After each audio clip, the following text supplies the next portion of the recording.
Hello students, good morning. आज की class में हम पढ़ेंगे क्लास 9th की हिंदी की कविता जिसका नाम है यमराज की दिशा। इस कविता को स्टार्ट करने से पहले हम जानते हैं इस कविता के कवि के बारे में। चंद्रकांत देताले का जन्म सन 1936 में गांव जोलखेड़ा, जिला बैतूल, मध्य प्रदेश में हुआ। इनकी उच्च शिक्षा इंदौर से हुई तथा पीएचडी सागर विश्वविद्यालय से की। इनकी प्रमुख कृतियां हैं जैसे हड्डियों में छिपा ज्वर, दीवारों पर खून से लकड़बग्गा हंस रहा है, भूखंड तप रहा है, पत्थर की बेच, इतनी पत्थर रोशनी, उजाड़ में संग्रहालय आदि उनकी कुछ प्रमुख कृतियां हैं। ये तो हमने जाना चंद्रकांत देवताले के बारे में।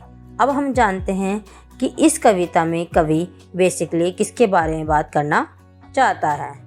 इस कविता में जो कवि हैं वो सभ्यता के विकास की खतरनाक दिशा की ओर इशारा करते हुए कहना चाहते हैं कि आज समाज में चारों तरफ भ्रष्टाचार फैला हुआ है। समाज में हर जगह बुराई फैल चुकी है। कवि को लगता है कि अब चारों तरफ केवल यमराज का ही वास है। शहरों में चारों ओर बनी हुई ऊंची ऊंची इमारतें उन्हें यमराज की याद दिलाती है। हर जगह लोगों में भ्रष्टाचार, हिंसा, लालच जैसी बुरी भावनाएं घुस चुकी है। इसी कारणवश वे लोग एक दूसरे को मारने तक को तैयार हैं।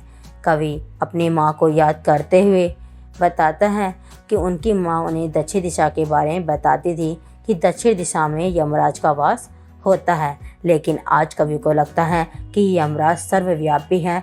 यमराज हमारे चारों ओर विराजमान है।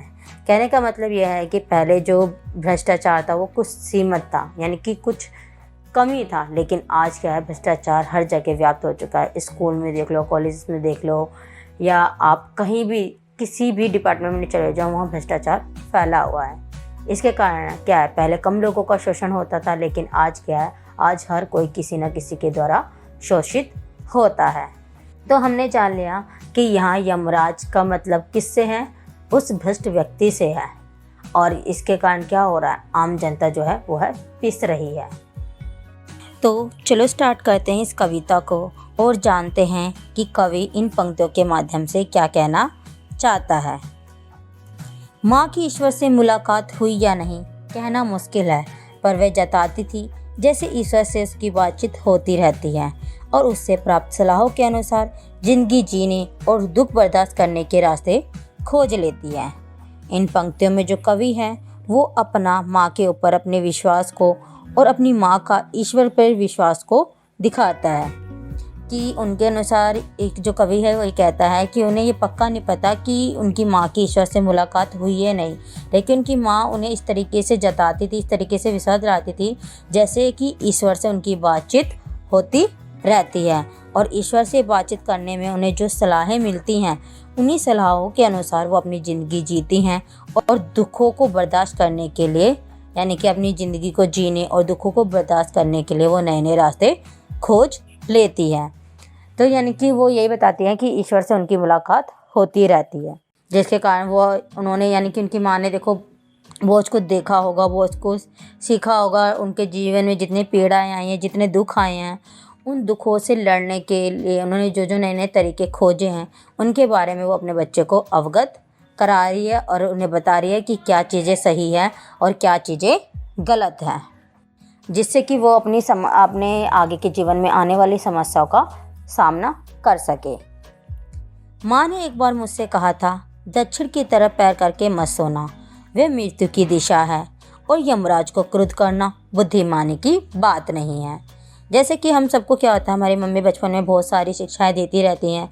उन्हीं में से जो कवि हैं उनकी माँ उन्हें शिक्षा दे रही हैं, बता रही हैं कि एक बार उनकी माँ ने उनसे बोला था कि दक्षिण की तरफ पैर करके मत सोना। क्यों? क्योंकि जो दक्षिण की दिशा होती है वो यमराज की दिशा होती है, मृत्यु की दिशा होती है। और दक्षिण की तरफ अगर तुम पैर करके सोओगे तो यमराज क्या है, तुमसे क्रोधित हो जाएंगे। और उनका क्रोधित होने का मतलब है एकदम मुसीबतों को बुला लेना, जो कि बिल्कुल भी बुद्धिमानी की बात नहीं है। सही बात है कि जब हमारे जो माता पिता है वो हमको सही गलत के बारे में बताते रहते हैं कि ये चीज़ गलत है, वो चीज़ गलत है। यदि हम फिर भी उन गलत राहों की तरफ बढ़ते हैं तो इससे क्या होता है कि हम उन चीज़ों के तरफ आगे बढ़ते जा रहे हैं, बढ़ते जा रहे हैं, बढ़ते जा रहे हैं, और हम उसमें इतने आगे बढ़ जाएंगे कि अगर हम कभी उससे छोड़कर भी आना चाहें ना, तो उन रास्तों से हम जल्दी से वापस नहीं आ सकते। और उन रास्तों में जब हम खो जाते हैं तो वो जो हमें पछतावा, चाहे हम कितना ही सही होने की कोशिश करें, लेकिन उस वक्त पछताने से कोई मतलब नहीं निकलता। इसलिए हमें कभी भी ऐसे रास्तों की तरफ आगे बढ़ना नहीं चाहिए जहाँ केवल अंधेरा ही अंधेरा हो। तो ऐसे इनकी माँ बता रही है कि कभी भी तुम दक्षिण की तरफ मत जाना, दक्षिण की तरफ कभी पैर करके मत सोना। क्यों? क्योंकि वो मृत्यु की दिशा है, यमराज की दिशा है। अगर तुम ऐसा करोगे तो यमराज तुमसे क्रोधित हो जाएंगे, जो कि बुद्धिमानी की बात नहीं है। तब मैं छोटा था और मैंने यमराज के घर का पता पूछा था। उसने बताया था तुम जहाँ भी हो वहाँ से हमेशा दक्षिण में। अब क्या थे, जब कभी छोटे थे तो आपको पता है कि जो छोटे छोटे बच्चे होते हैं उनके मन में तरह तरह के क्वेश्चन चलते हैं। तो ऐसे ही कवि ने एक बार अपनी माँ से पूछा, अच्छा मम्मी ये बताओ कि यमराज का घर कहाँ है। तो हमारी मम्मी क्या है, हमको बहलाने के नए नए तरीके सोच लेती है। इसी तरीके से उनकी मदर ने बताया कि तुम जहाँ पर भी रहो उस जगह से दक्षिण दिशा की तरफ हमेशा यमराज का ही वास होगा। तो इस तरीके से उनकी मदर ने उन्हें समझाया। कहने का मतलब ये था कि जो यमराज है वो हमारे मृत्यु के देवता होते हैं, जिससे जीवन का अंत हो जाता है। उसी तरीके से जो ये अंधेरी गलियाँ होती है, भ्रष्टाचार के रास्ते होते हैं, धोखाधड़ी होते हैं, लालच होता है, हिंसा होती है, ये सारे क्या हैं? वो एक यमराज का ही रूप है। हम जहाँ भी रहें ये हर जगह व्याप्त होती है। चाहे आप शहर में रह लो, चाहे गांव में रह लो, हर जगह आपको ये भ्रष्टाचार देखने को मिलेगा ही। माँ की समझाइश के बाद दक्षिण दिशा में पैर करके मैं कभी नहीं सोया, और इससे इतना फ़ायदा ज़रूर हुआ। दक्षिण दिशा पहचानने मुझे कभी मुश्किल का सामना नहीं करना पड़ा। क्या है, जब उनकी माँ ने बचपन में उन्हें इतना समझाया था, तो इनके समझाने से क्या हुआ, लेखकों को कभी भी दक्षिण दिशा पहचानने में गलती नहीं हुई, और ना ही कभी वे दक्षिण की तरफ पैर करके सोए, और ना ही उन्हें कभी दक्षिण की दिशा पहचानने में कभी कोई मुश्किल का सामना करना पड़ा।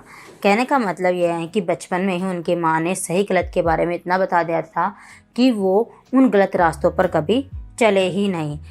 ठीक है, और उन्हें सही और गलत में पहचान करना आसानी से आ गया, जिससे वो उन गलतियों को करने से बच गए। मैं दक्षिण में दूर दूर तक गया और मुझे हमेशा माँ याद आई। दक्षिण को लांघ लेना संभव नहीं था। होता छोर तक पहुँच पाना तो यमराज का घर देख लेता। कि अब जो कवि हैं वो दक्षिण दिशा में दूर दूर तक गए हैं, लेकिन हमेशा उन्हें अपनी माँ की सीखी याद आई। दक्षिण को लांघ लेना संभव नहीं था, होता छोर तक पहुँच पाना तो यमराज का घर देख लेता। कि दक्षिण यानी कि उन रास्तों से वापस आना संभव नहीं है, उन्हें लांघ पाना संभव नहीं है। अगर इतना ही संभव होता तो हम उस यानी कि जहाँ से ये भ्रष्टाचार की जो जड़ है उसको ही ख़त्म कर चुके होते। तो यानी कि वो कह रहे हैं ना, यमराज का घर देख लेते, मतलब उस जड़ तक वो पहुँच जाते जहाँ से ये भ्रष्टाचार चालू होता है, वहीं से उसका अंत हो जाता। लेकिन कभी वो इस तरीके से रास्तों पे गए ही नहीं, कभी वो इन भ्रष्टाचार जैसे इन गलत प्रवृत्तियों के चक्कर में नहीं फंसे। पर आज जिधर भी पैर करके सो वही दक्षिण दिशा हो जाती है। पर आज क्या है, आज जो दक्षिण दिशा, पहले तो जब उनकी माँ जीवित थी तब तो क्या है, दक्षिण दिशा केवल एक ही थी जहाँ पैर करके सोना मना था। मतलब क्या था, पहले जो भ्रष्टाचार था वो कुछ हद तक ही था, कुछ लोगों का ही शोषण होता था। पर आज दिन प्रतिदिन बढ़ता जा रहा, हर जगह ये व्याप्त है, जिसके कारण लोगों का शोषण अधिक मात्रा में हो रहा है। पर आज जिधर भी पैर करके सो वही दक्षिण दिशा हो जाती है। कहने का मतलब यह है कि आज जो भ्रष्टाचार है वो चारों जगह व्याप्त है। ये जितने भी जो भ्रष्ट लोग हैं ये ऊंचे ऊंचे आलीशान महलों में विराजमान हैं। ये सभी एक साथ अपने देखती आँखों सहित विराजते हैं। मतलब कहने का मतलब यह है कि ये जो लोग हैं ये आम लोगों को जीने नहीं देते, उनका शोषण करते रहते हैं। उनसे बच पाना बड़ा ही मुश्किल है। माँ अब नहीं है और यमराज की दिशा भी अब वह नहीं रही जो माँ जानती थी। मतलब आज उनकी जो माता है वो जीवित नहीं है, और उनकी माँ जो हमेशा बताती थी यमराज की दिशा दक्षिण की तरफ होती है, वो जो धारणा है वो भी आज गलत साबित हो गई है। क्योंकि पहले जो दिशा थी वो केवल एक थी, लेकिन आज जो भ्रष्टाचार है वह चारों ओर व्याप्त है, जो उनकी माँ उन्हें बताती थी। कहने का मतलब यही है कि बेटा जो भ्रष्टाचार दिन प्रतिदिन बढ़ता जा रहा है, हर छोटे से छोटा बड़े से बड़ा अफसर भ्रष्ट हो चुका है, जिसके कारण जो आम जनता है ना वो प्रताड़ित होती है।